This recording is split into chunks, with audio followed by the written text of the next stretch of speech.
All right, guys, I took my time, but I finally think this top 10 spring fragrance list for men is ready. So let's get it. What's going on, people? I'm E, and this is Simply Put Scents.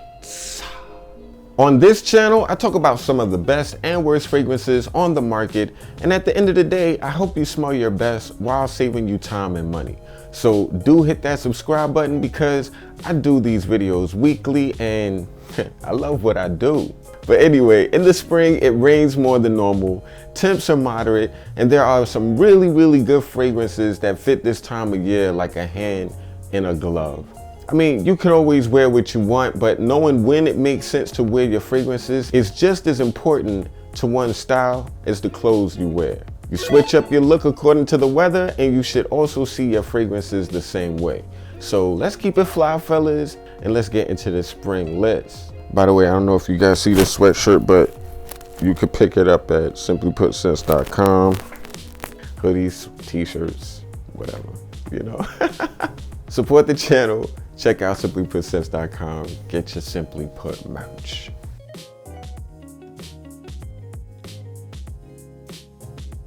Le Bleue d'Issey pour Homme. This was on the list last year, but it got bumped off because of the new discoveries I ran into. But this is still a very good weirdo fragrance. If you like to smell unique, this green scent in the blue bottle might interest you. It's one of the best Miyake fragrances ever made in my opinion, and it smells almost niche. Not in terms of like the quality, which is, you know, in my opinion above average, but the concept and the style of the fragrance is so conceptual that it doesn't come across like your average designer scent. And I'm a huge fan of that. It lasts forever, and while it's not a compliment monster, I have been complimented while wearing it. It's interesting, guys. I would describe it as an airy green weirdo. Number 10 is a clone or smell-alike of one of the most popular men's fragrances made over the last 5 years, which has been reformulated and watered down recently.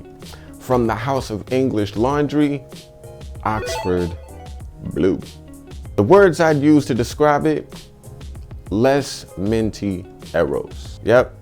The mint in Versace's Eros was very in your face in the beginning, and English laundry tones it down a whole lot and emphasizes the fruit in the opening a lot more. They basically copied the Eros formula to the T, except iris is added in the place of the ambroxan note you'll find in Eros. The scent has blue in the name, but it's another very green style fragrance with florals and mint holding it down. It kind of has like that really popular Invictus sweet fresh vibe going on, mixed with like Eros's minty vanilla combo. Oxford Bleue is a less thick version of Eros. I think it would be a really good option for people who weren't happy with current versions of Eros on the market. To me, Oxford Bleue is a lot more linear, but it may be the more pleasant option out of the two fragrances to wear and smell. Last year, I told you guys how I forgot to add this next fragrance to my list, and well, that wasn't gonna happen this year. I'm a huge fan of this fragrance, and it doesn't get the love it once did in the fragrance community, but in terms of fresh, woody, and spicy scents for professional men, Rocky Mountain Wood by D Squared is a legit option. It smells like a professional man in a modern way. And it was made 9 years ago, but it really doesn't smell like it was made 9 years ago. Doesn't smell dated at all. There's like this masculine timelessness about it that I think many guys of different ages and styles could appreciate.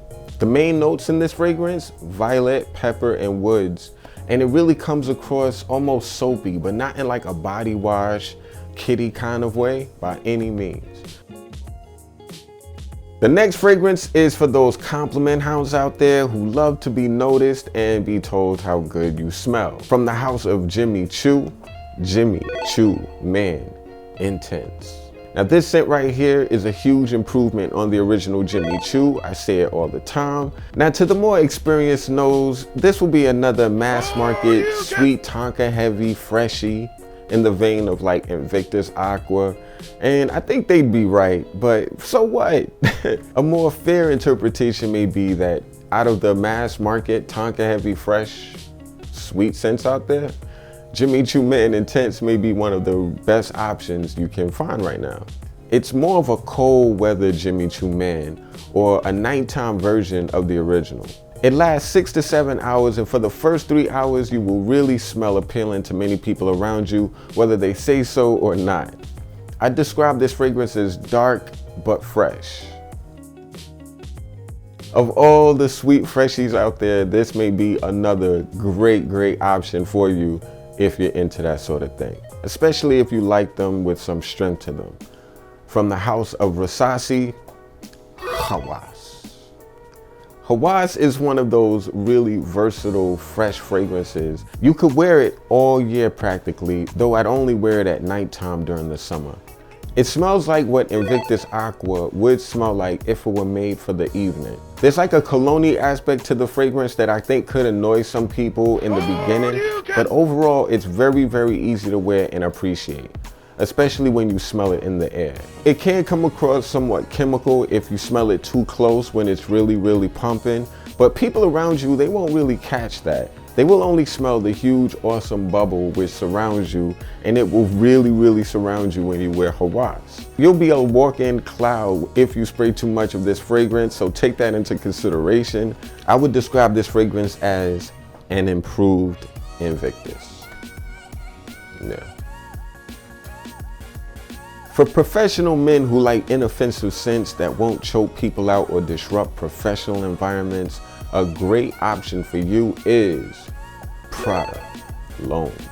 Now, this clean, soft iris fragrance right here is made for the spring. Perfectly made for the spring. The fact that it's not too strong or too weak, and it's a really clean floral, helps make it a great spring option. It's a very vanilla fragrance, and that's why it makes a great professional option. But personally, I like scents that show a little bit more personality. Now that said, there are always moments where scents like this is really a great option. Meetings with your boss, investors, or potential clients.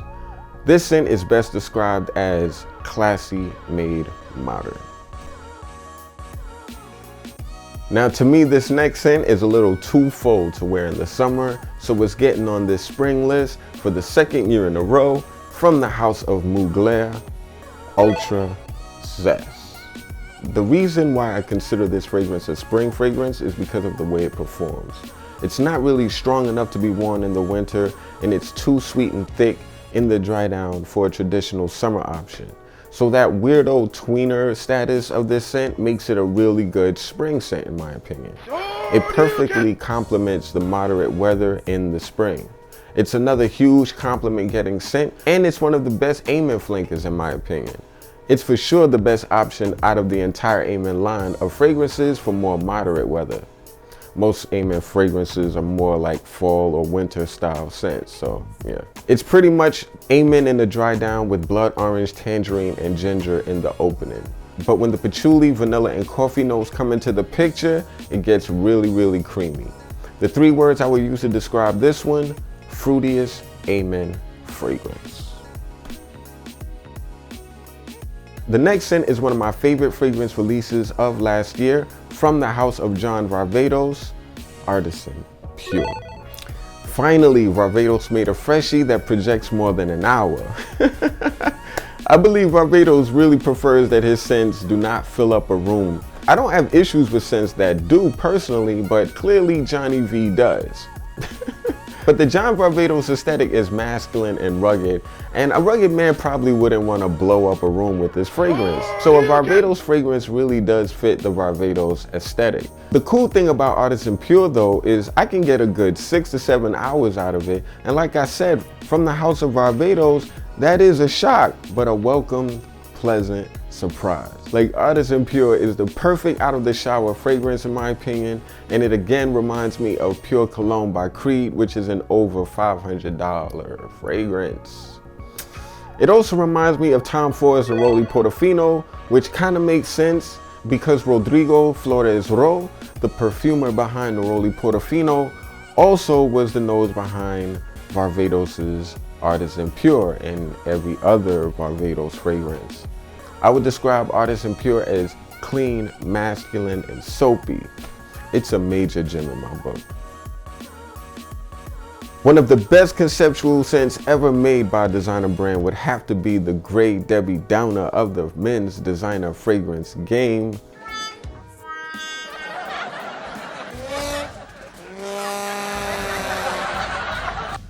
Narciso Rodriguez for him. This right here. I'm a huge fan of this fragrance because it's just a perfect example of modern perfumery in my opinion. It smells like perfumed wet cement. Just to give you an idea of how conceptual this scent is, Comme des Garçons, one of the most avant-garde, over-the-top brands in the world, recently came out with a fragrance called Concrete. And it doesn't smell like concrete at all. So think about that. Even a brand as ballsy as Comme des Garçons said no thank you to going all in on a concrete smelling fragrance. Let that sink in.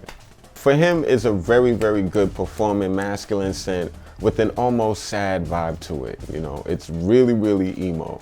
This could be a signature scent, honestly, and it really, really smells distinctive. The fact that it can be found so cheaply is a blessing for fragrance lovers who are into unique smells. Everything that Bleu de Chanel offers, this next scent pretty much does as well. It's a popular style, easy to like, easy to wear, compliment getter, extremely versatile, decent quality. The difference is this fragrance, unlike Bleu de Chanel, lasts 10 hours, which is about 6 hours more than the very overpriced Chanel scent. From the house of Armani, Acqua de Profumo. This scent right here is an all-star. Why? Because it does well in so many categories that matter when judging a fragrance. By the way, Dior and Boss, this is how you do a parfum flanker of your most popular fragrance. Right here. That right there. You make improvements to the original without watering down the original's selling points. The ADG line are full of scents that don't step on each other's toes, so to speak, allowing owners of one to feel comfortable owning the others. It's not as redundant to own Profumo if you own the original Acqua de Joe. I mean, gosh, man. Meanwhile, back at the ranch, that Dior stuff, boy, got me all riled up. Simmer down now. Simmer down now! Anyway, guys, Profumo is one of the most neutral scents on the planet.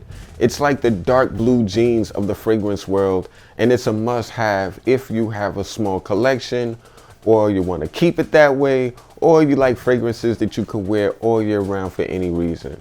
My only knock on this fragrance is you might smell familiar to some people, and that would naturally happen when you wear a flanker of the most sold fragrance of all time, Acqua de Joe. Regardless, it smells good and people will love it. I would describe this fragrance, guys, as any man's signature. Thank you guys for reaching #1 on this list. I really appreciate you all for watching up until this point. The next scent, in my opinion, should have a lot more hype than it does. Why it hasn't been hyped up everywhere is beyond me. From the house of Carven, Low in Tones. It's off the chain, baby. I'm not listening to you. You're crazy. Carlos of Brooklyn Fragrance Lover put me onto this scent. I first smelled it on a wand in a first impressions video we did of it on his channel in 2016. And I really liked it then, but I absolutely love it now. And why do I love it so much? Well, it's also because of the fact that I didn't own it then, and now I do, and I got to test it around, and damn, this fragrance is just, it's just really, really good. Now, upon first sniff, it smells kind of typical, but then within minutes, once it unfolds and that ginger and that birch leaf and that cardamom kicks in, it smells like a totally different scent. This is a scent that must be tried on skin because paper does it no justice at all. It smells almost like a mass appealing niche fragrance. And before some of you guys laugh at that, consider that a lot of niche brands are making mass appealing fragrances these days. It's true. Famed perfumer Francis Kurkdjian collaborated in making L'Eau Intense, and it's very reminiscent of scents in his signature MFK line. It's the perfect spring fragrance in my opinion. To me guys, this is the scent that people should be hyping right now. It becomes this spicy, fresh green scent that's also very sexy. Ladies will appreciate this scent on you, and it performs really well enough to guarantee that you will be noticed when you wear it.